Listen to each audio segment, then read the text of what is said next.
মহিলারা নামাজে সালাম ফিরিয়ে একটি ছোট্ট দোয়া 7 বার পড়লে সংসারের সকল প্রয়োজন আল্লাহ পূরণ করে দিবেন।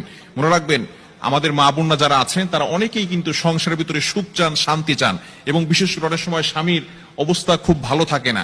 স্বামী দেখা যাচ্ছে অনেক কষ্ট করছে, কিন্তু সংসারে কোনো উন্নতি করতে পারছে না, ডেভেলপ করতে পারছে না। এই জন্য মহিলারা বিশেষ করে যারা আছেন তারা কিন্তু ঘরের ভিতরে অনেক সময় পান, নামাজ পড়ার একটু সময় পান, নামাজের পরে একটু আমল করার সময় পান। যেহেতু পুরুষরা বাহিরে থাকে, সকালবেলা বের হয় আর অনেক রাত্রে চলে আসে, এবং বিশেষ করে অনেক কষ্ট তারা বাহিরে করে থাকেন। বিশেষ করে পুরুষরাও যদি পারেন এই আমলটি করবেন। 5 ওয়াক্ত নামাজ আপনাকে মাস্ট বি পড়তেই হবে।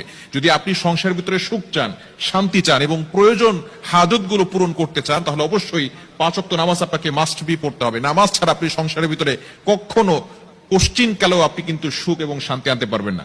একটু বলেন তো, সুখের মালিক কে? হ্যাঁ, সুখের মালিক হচ্ছেন আল্লাহ। তো ওই আল্লাহকে আপনি অখুশি করে কখনো আপনার সংসারে সুখ আনতে পারবেন না।